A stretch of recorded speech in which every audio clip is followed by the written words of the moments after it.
Hey everyone, well those of you coming from the unboxing, welcome back. If you've arrived here, just so you know, we've done a short unboxing video as well, but this is the closer look video, so we're going to be going through each component of the starter set in a little bit more detail. Yeah. We're going to start by looking at the models, into the terrain, then maybe the rule book and some of the additional materials such as the cards and then the gaming board. Okay then, first up, what we've got is the standard Adeptus Mechanicus sprue. So if any of you play Mechanicus, you'll be like painfully familiar with this sprue. Yeah, and I think we don't need to spend too much time on here. Essentially what you do is you get enough to build 10 models. Yeah.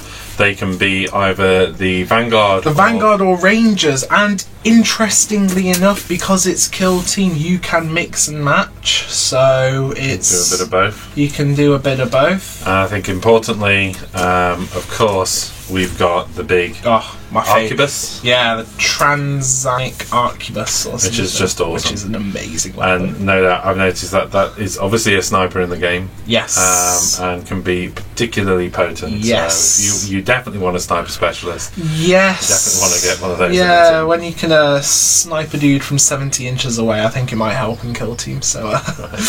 Well, we're not going to spend too much time on these, as I've said, and the same probably applies to the neophytes, really, because if we get the neophyte sprue up, as we can see, these again are the standard sprues for the neophytes, so I don't want to spend too long on here. Auto guns, special weapons. One each of the heavy weapons, basically. So you know that gives you that. You've got the auto gun and the stubber rather.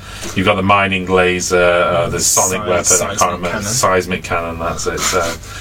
You get the idea. You get the heavy weapons, you get 10 guys, you also get a little icon and stuff. So it's a nice unit because it's well rounded. I know from building 5 of these already, they're a good, well rounded unit, and great to see them in the kit. Great to see Genestealer Cult getting some love. Next up then, we're just going to have a look at some of the sprues that come for the scenery. So this is clearly floor plan with some ruins and some of the posts here. It's wonderfully crafted. I'm just wondering actually, the rules are very specific about falling more than 5 inches.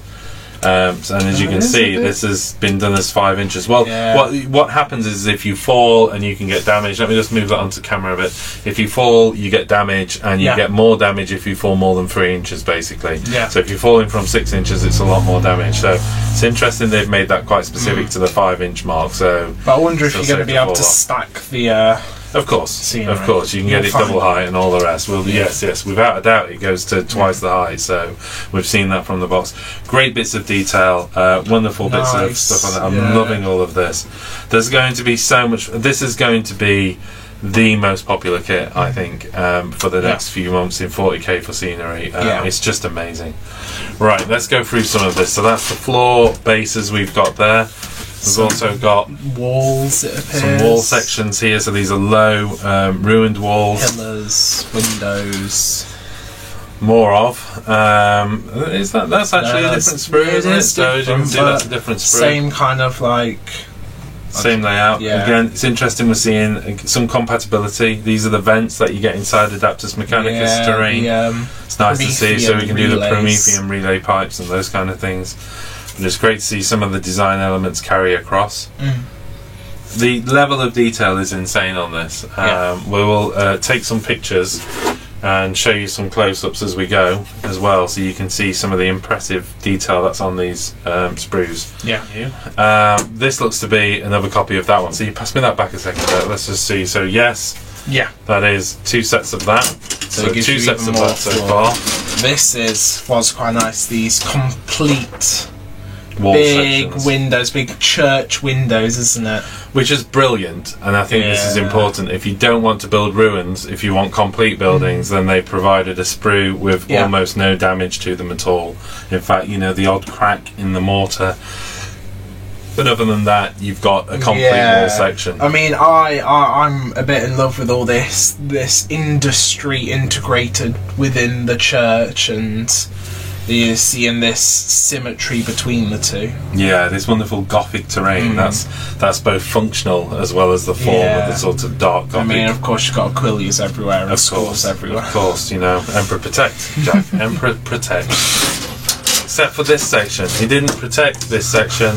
As we can see, 2 more sprues of this. It's just giving us more of the broken sprues, more of the ruined sections. And again, some more complete That's the full face. stuff. And then, interestingly enough, some open stuff. This huge doorway is beautiful. Let's turn that around, actually.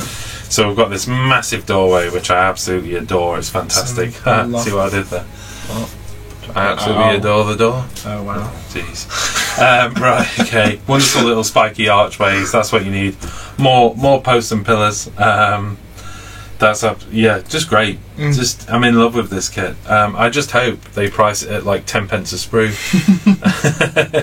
I don't think it's going to be. Yeah, I wonder if they will release it as separate stuff. Oh, without a doubt. We've got to hope, haven't we? Because then we can just have a table of it. And again, 2 more of these. Yeah. So, as you can see from the back of the box though, Joe, it's actually quite a lot of terrain. It's enough to build. It gives you a lot. Yeah, and it's enough to make the size of the table interesting. Yeah. You know, plenty of cover, plenty of little bits to run around.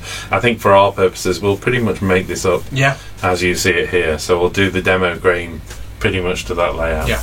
Right, without further ado, let's get into the core manual.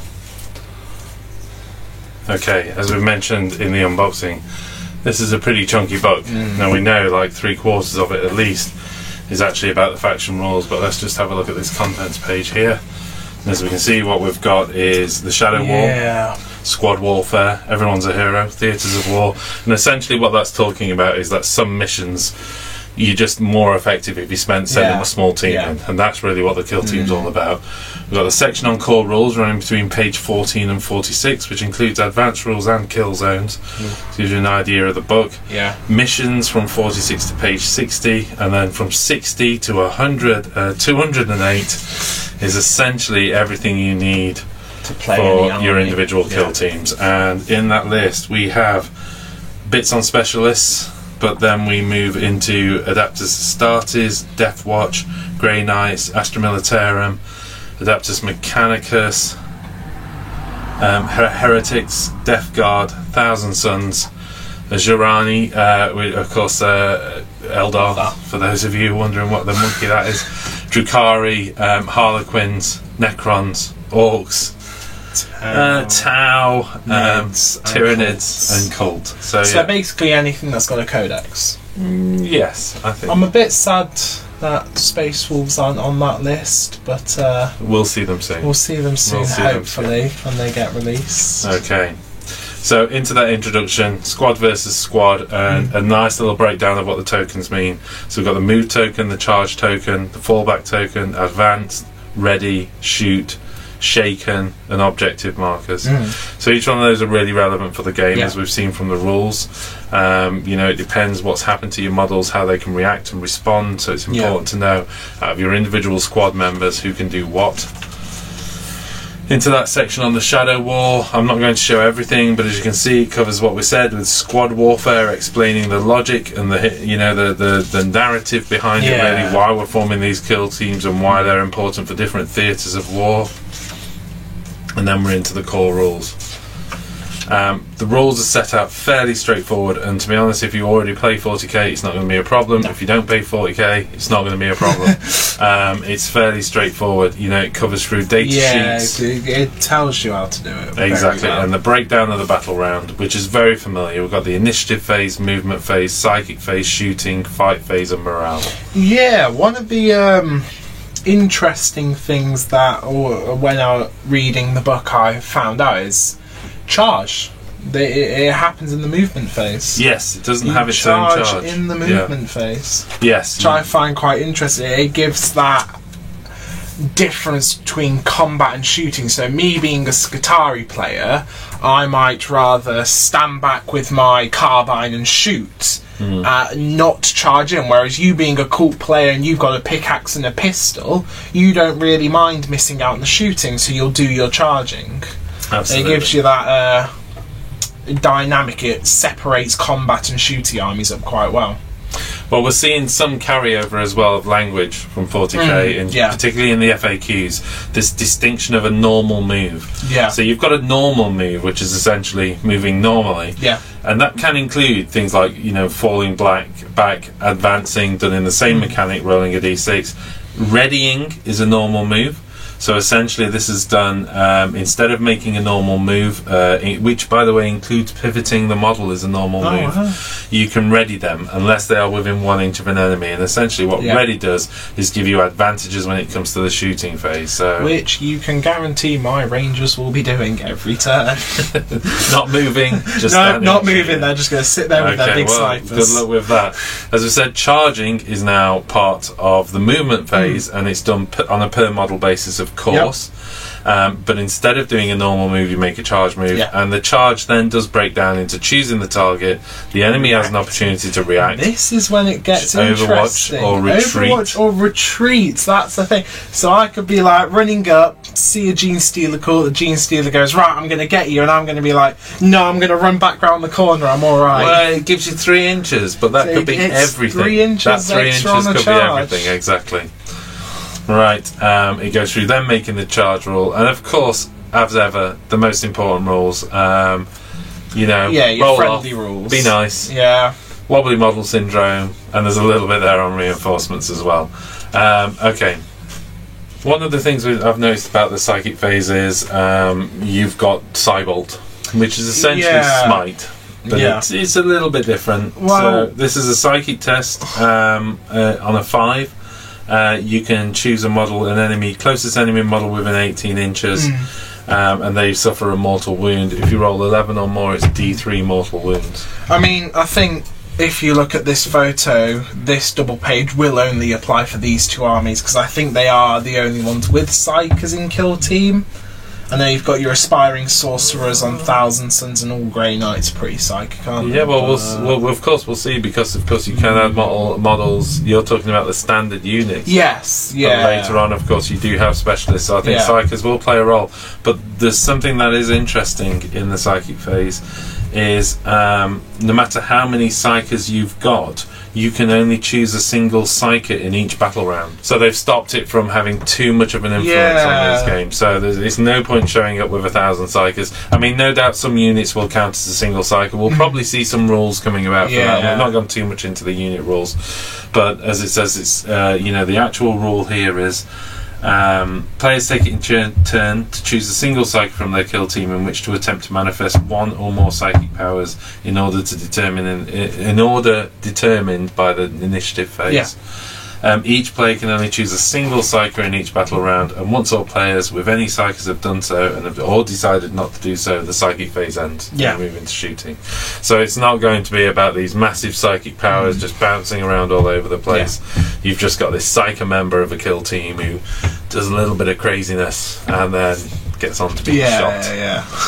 Okay, so just having a quick look at shooting phase, you see this sort of ready fire at will? Yes, so that's the me to you mechanic, isn't it? It is, but any model that is ready can fire first. Any that's ready modelled fires first, so again, I think it's quite good. It stops me being Mechanicum, taking an entire sniper list and sitting at the back and shooting you in first turn. That's what you're going to do though.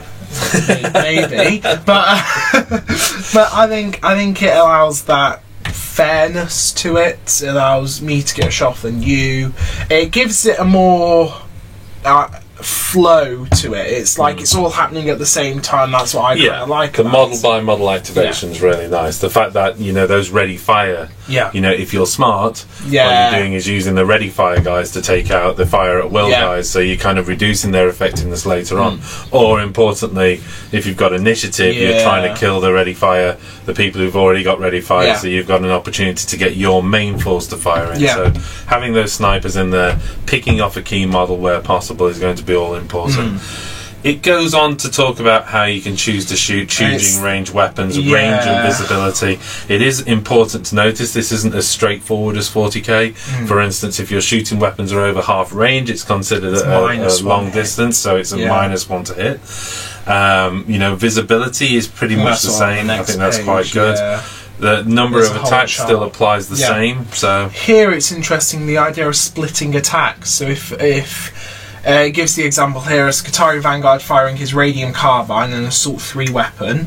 has 2 eligible targets and they are within 2 inches of one another, I can decide that he will split his attacks. The player will make 2 attacks against one of the targets and 1 attack against the other, which I find quite interesting. Now that I'm walking around, I see 2 guys go bang bang because my gun fires so fast. It's kind of that spraying, but they have to be close together. And that's what I really like about it. You're not shooting a guy in front of you. Yeah, I'm not going ba-bam and then ba-bam over there. Yeah, you can kind of strafe a group that are close together. It's a great little rule. I absolutely love it. Weapon types are the same. Assault, you can advance and shoot your -1. Heavy weapons, -1. Pistols, you can still shoot if you're within 1 inch of a guy. I love that. Throwing it point blank range, which I think is important for Kill Team, because you want these guys to have a sense of character, and the fact that you've got this dude shooting from the hip with pistols, you know, it's just love it. And again, grenades. If you're familiar with 40k, you know only one member from each squad can throw a grenade. How they've implemented that into this is only 1 member from each kill team can throw a grenade per phase. So if I have 10 Imperial Guardsmen, only 1 of my 10 can throw a frag grenade, not all 10. Yeah. So it gives you that. It goes on to talk about long range, talking about obscured. All of these essentially give you a bonus. So if the target's at long range, -1. If it's obscured, -1. For every flesh wound on the attacking model, -1. And if the attacking model kill team is broken, -1. So you know, and that's great because you've got these powerful weapons, and it's nice to know that if you can lay down a flesh wound, and if you're over half range, you're just not going. These things aren't going to be blasted off the table in seconds. But bear in mind that the game runs mainly over 4 rounds, so you are going to see death and destruction. Yes, Of course, all of this shooting results in a bunch of injury. Yeah. Good news is you've got wounds, but you've also got the opportunity of a flesh wound. So you know, the injury roll is really important. So this is both for psychic powers and shooting attacks. You can have essentially when you suffer a wound, you roll a d6 and you apply modifiers. And you can have, for instance, you know, if you were obscured from a wall, it's a -1, but every flesh wound you've already received, it's a +1. And what you're essentially hoping for is on a 3 or less, it becomes another flesh wound. Or on a 4+, you're out of action. So, and 4+ basically means you're dead. You're removed from the board. But flesh wound just gives you -1 to hit, really, across the board, doesn't it?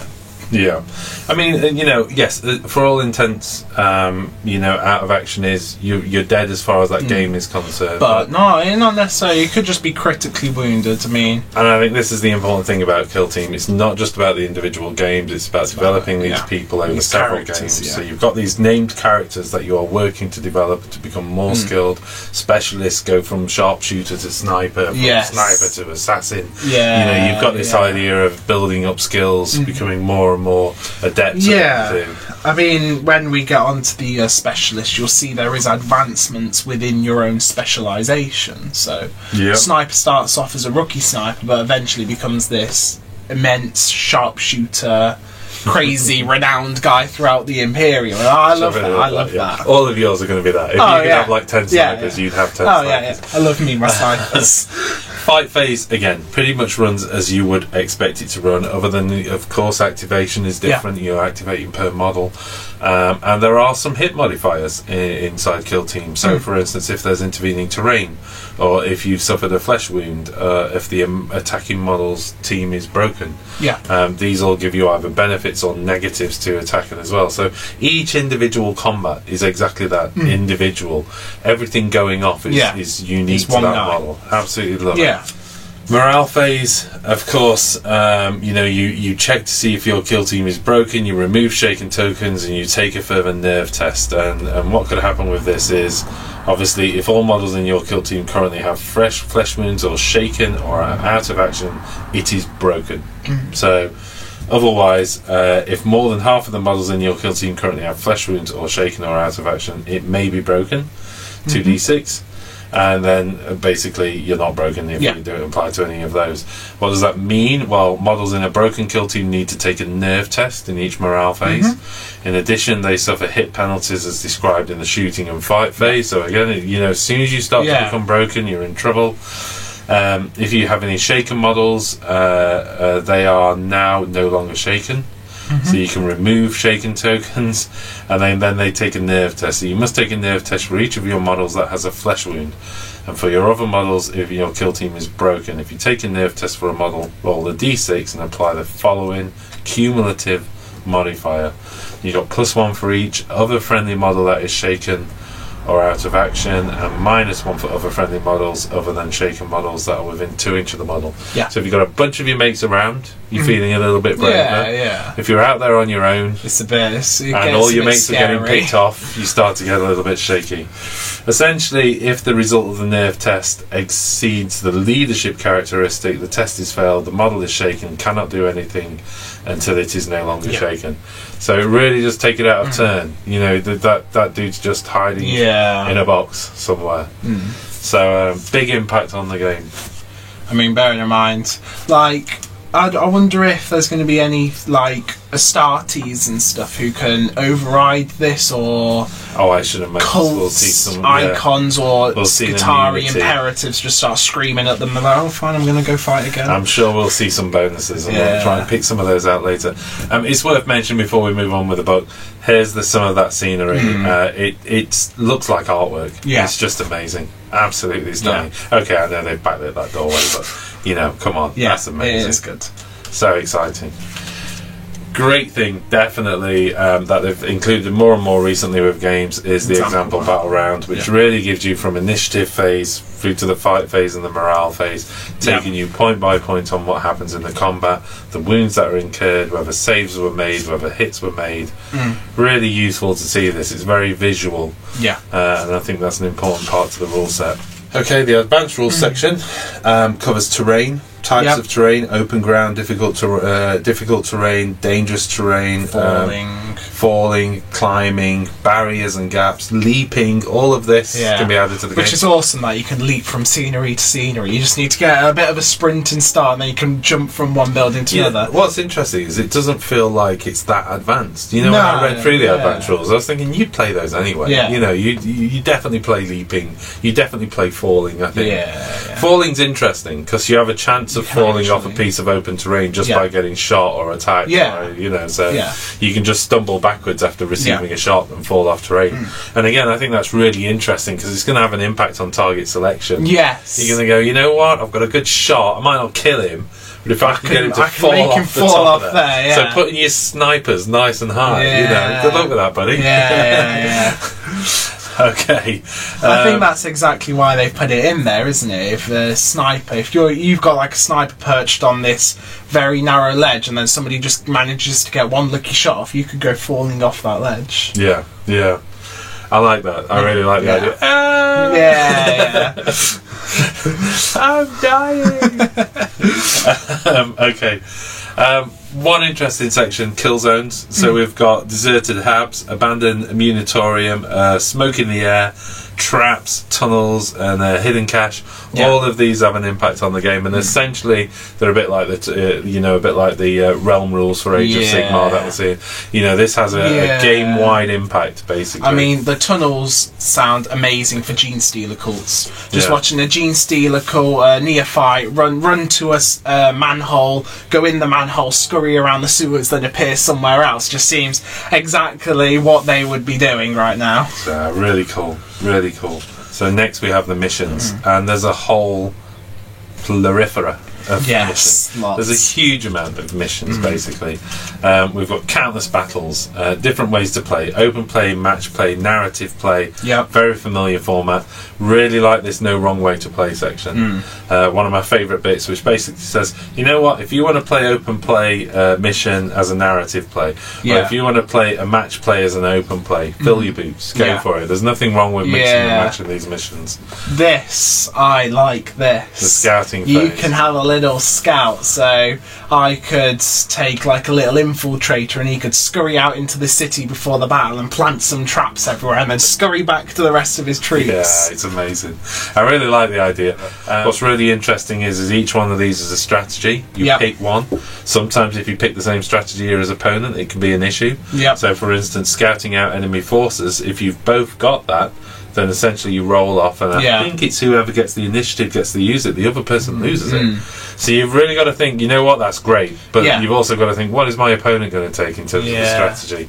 You know, if I'm up against a force that benefits really well from scouting, maybe I'm better to actually scout out the terrain. Or plant some traps You know, somewhere. scouting out terrain, for instance, I really like that. That gives you the ability to move through difficult and dangerous terrain, I think, is normal. Maybe not dangerous, but certainly difficult. Choose up to D3. Oh, difficult and dangerous terrain. So D3 pieces. Without penalty, Love it. Love Yeah. it. So if you want that fast attack combat army, you want to be turning dangerous terrain off for your army and just charging through it at full pelt. Great stuff. I mean, it works with, like, Imperium stuff. You've got the sweepers, like the comm sweepers that could sweep the terrain. I mean, Gene Stealer Core, they'll already know it. They've been living there for years, haven't they? So Yeah, it's exactly. It gives, again, it's just more layers of narrative being added onto your army. I mean, And more for you to consider. Yeah. What is the opponent going to take? How fast are they going to be? Oh, I think I'm safe behind this bit of terrain, and it's got you constantly guessing what's happening. And that's how Kill Team should be for me. It should be.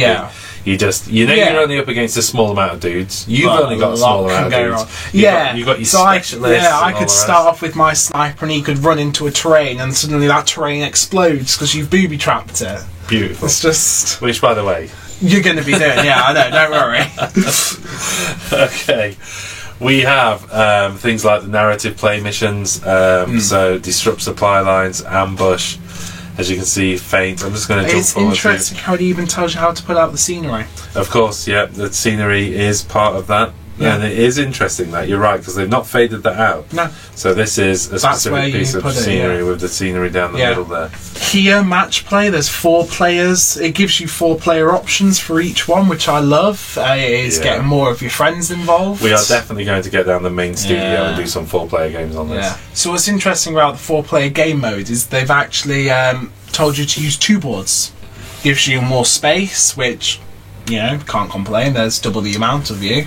And it stops. I'm guessing if there was 4 of you on there, it would just be way too squished. Nothing would be able to you're going to happen. be sat on top of each other. So I think that's quite interesting. Again, it's just that more dynamic. 4 players. What could go wrong? Initiative works in the same way. It's 2d6 roll off at the start, you know, and any draws are rolled again. But essentially, you know, you've got initiative across 4 teams.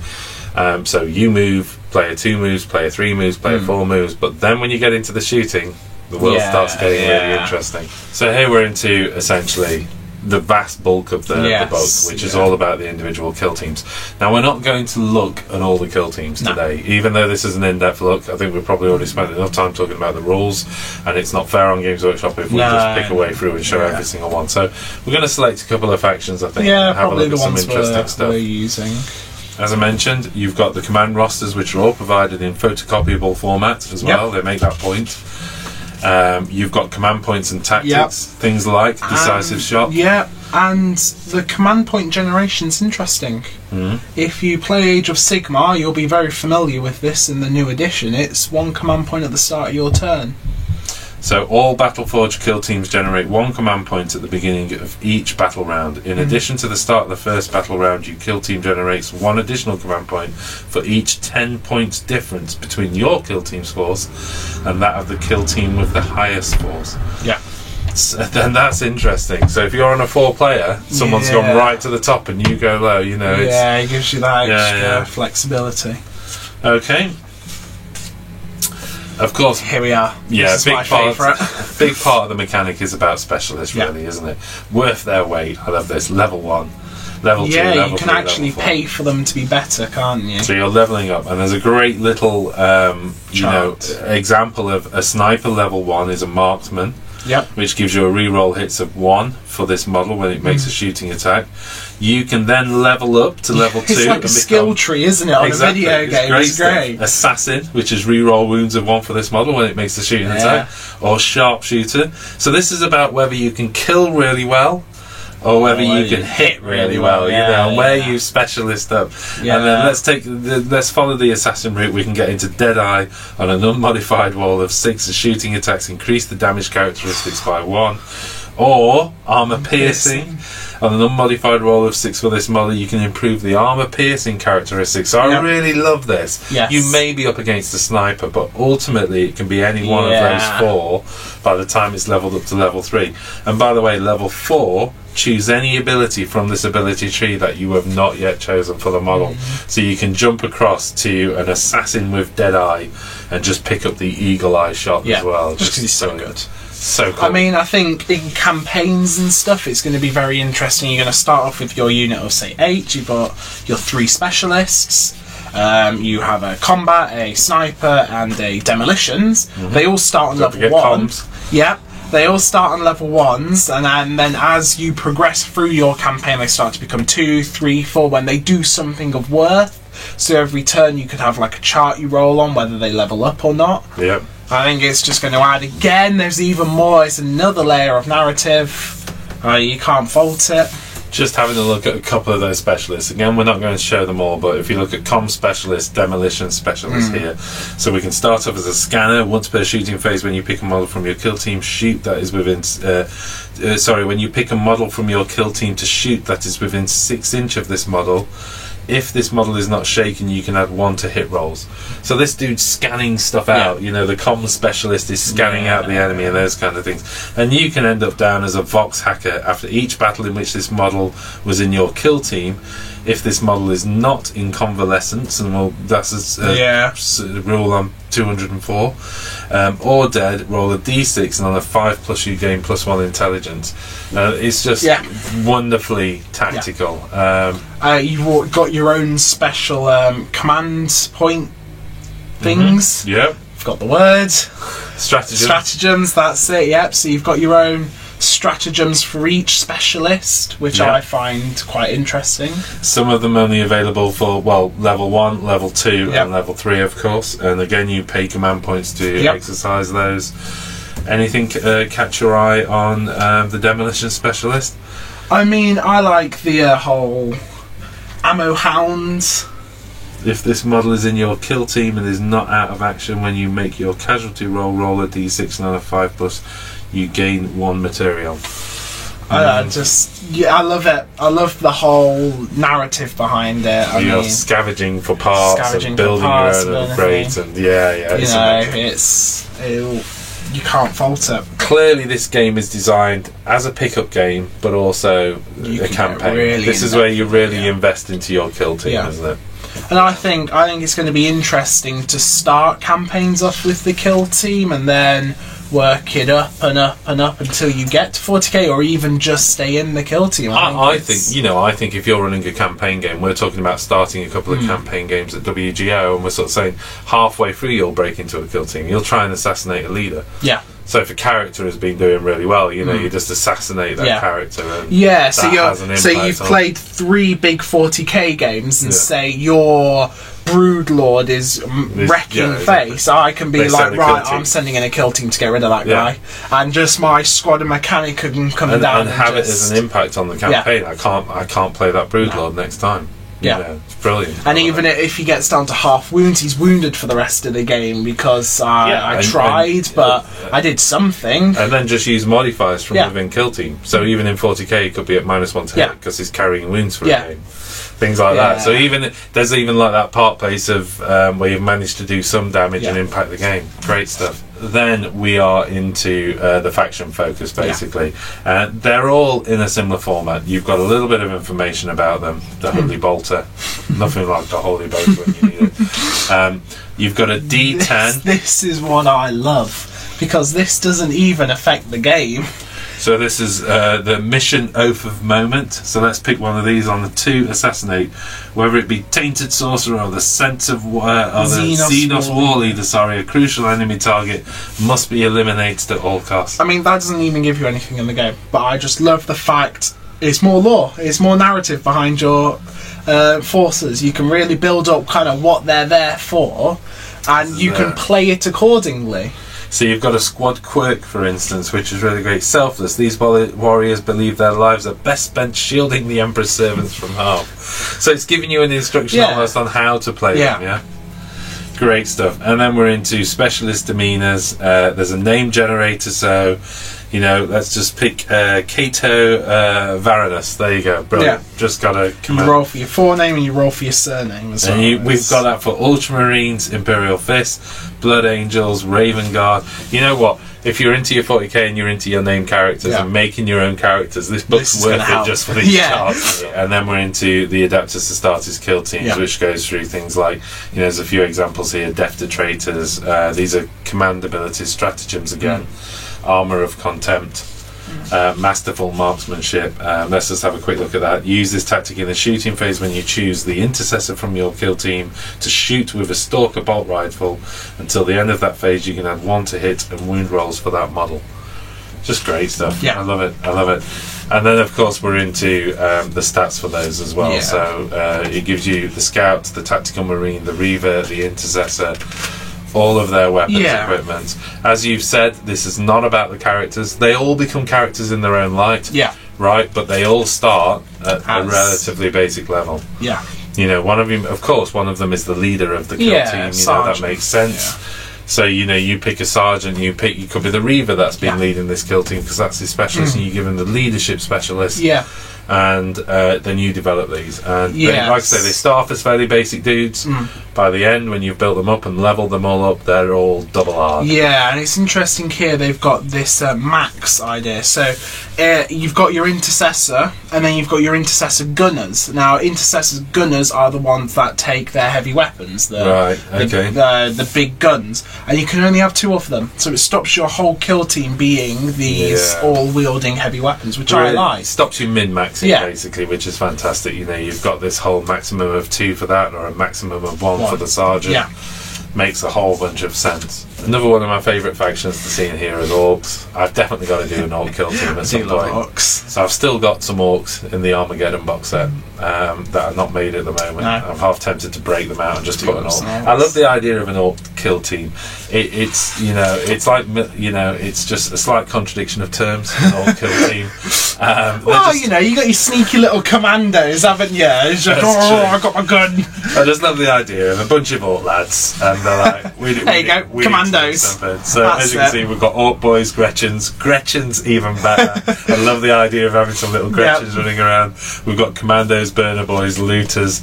They've got to be a fun kill team, haven't they? Whether they're any good, who knows? But they've got to be a fun kill team to play with, surely. You can really get into character with those, I think, and have a lot of fun. So I love the idea of kind of, you know, taking that Orc boy and the boss knob, building really up making into him this a double big R boss knob. and have some little dude Gretchen, and the Gretchens can be leaders and scouts, for instance. The leader Gretchen, that's amazing. the whole boss of your army, the Master Blaster. That's going to have to be something. Just a little Gretchen riding a knob, like I'm in charge.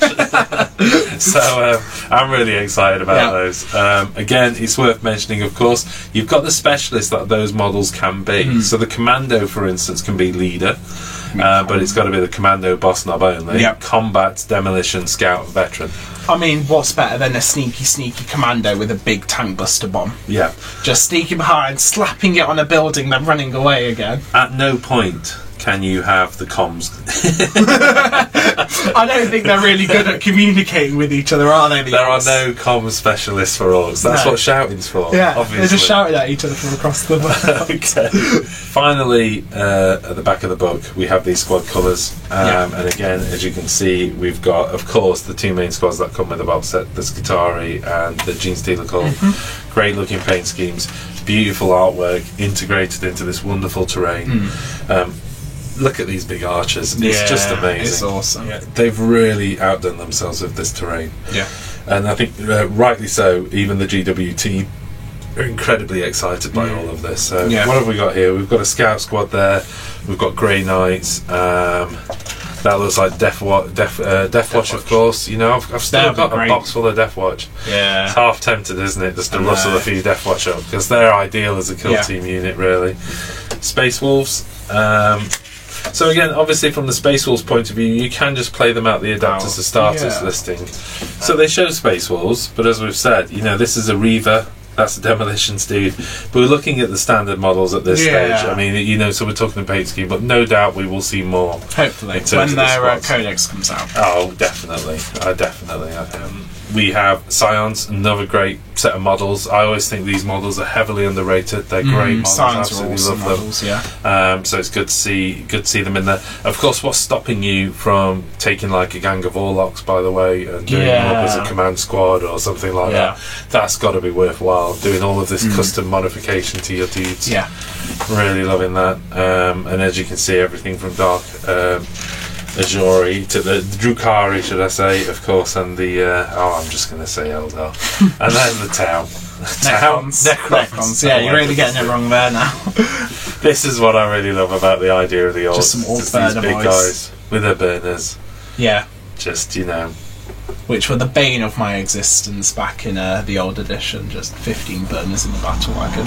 That kill team is called Spanner. Spanner kill team.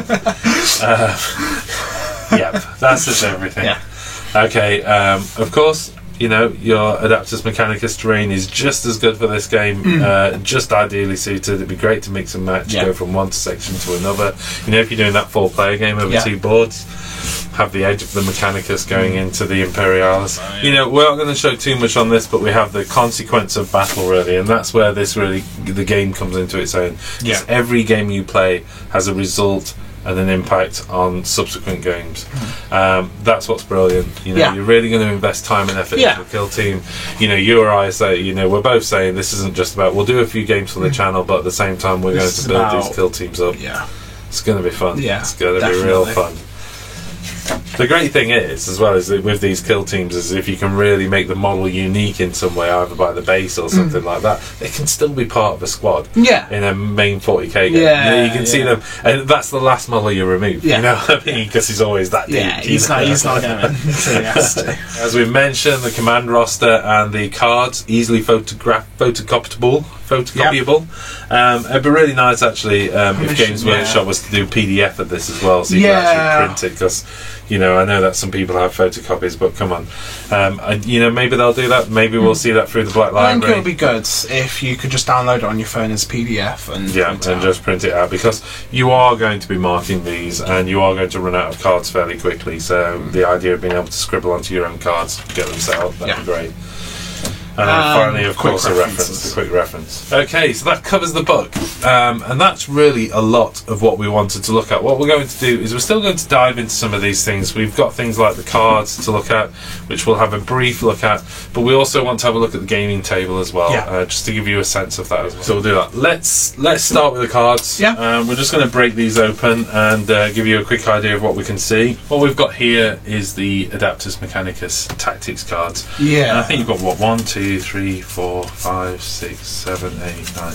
Looks to be about 10. I'm sure there was 10 probably. I fast forwarded there. Yeah, and I think this is quite. I wouldn't be surprised if you see this for every faction. These, I mean, they're probably in the core manual actually, but these tactics for each. They'll release the cards as they're released. I won't be surprised if you get like repackaging of some of this stuff with some additional cards in there, which would be fantastic. I'm just going to select a couple at random, really. Stabilization actuators. So use this tactic before you take a falling test for a model from your kill team. You can re-roll the dice when taking this test, and when taking any further falling tests for this model in the battle round.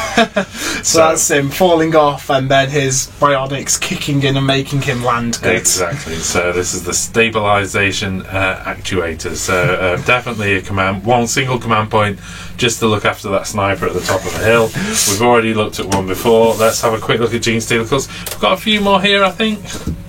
Yeah, it looks to be probably about 12 or so in here without doing a full count. We've already talked about the top one, so again, let's just pick one at random. This is Toxin Gland, Genestealer Cult Tactic. Use this tactic when you pick a hybrid metamorph from your kill team to fight in the fight phase.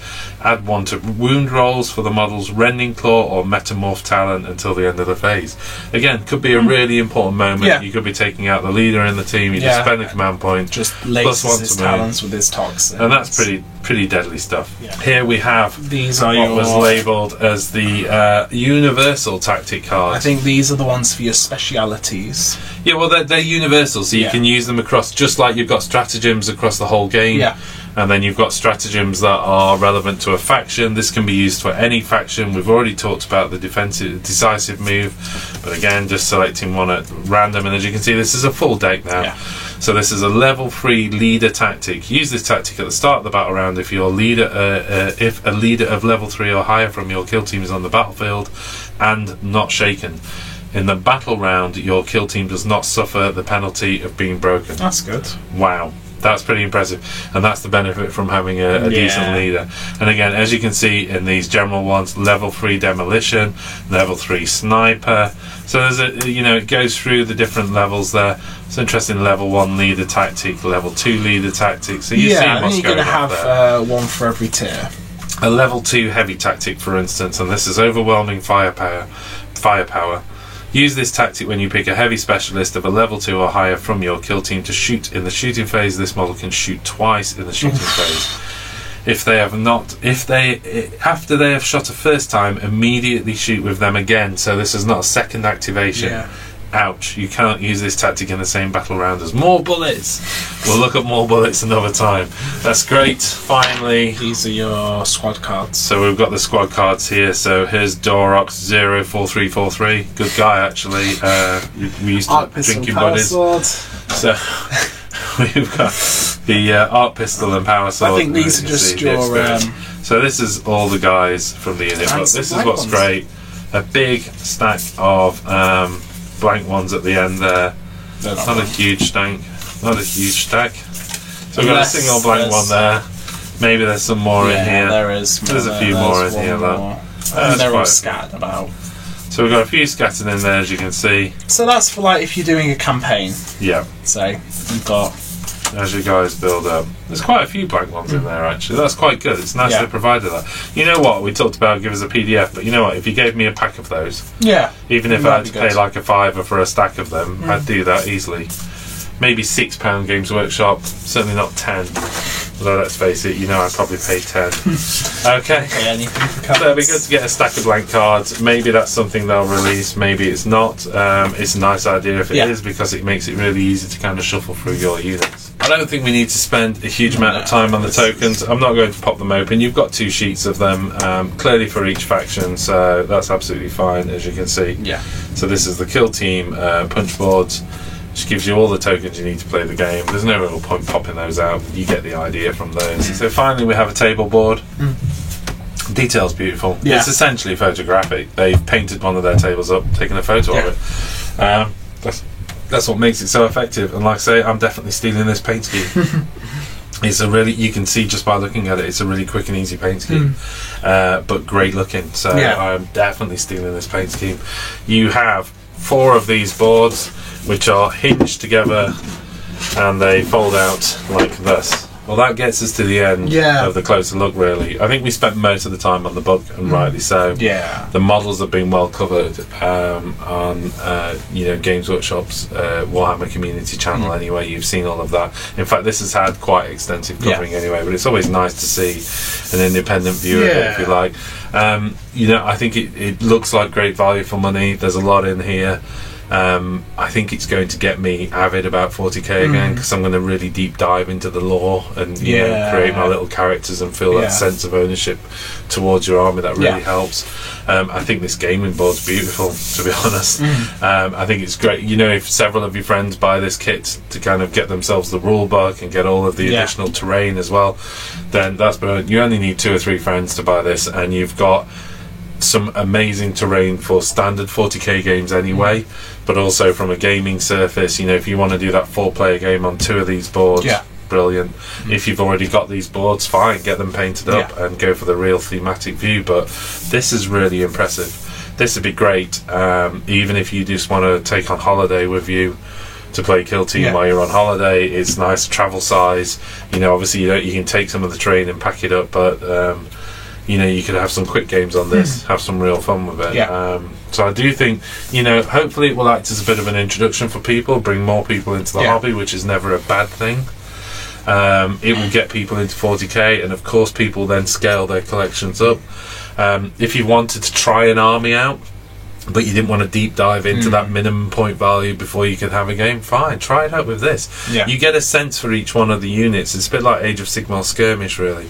Gives you a sense out of each one of those models, playing, okay, once you're upgrading and stuff, then it's moving away from what they actually do.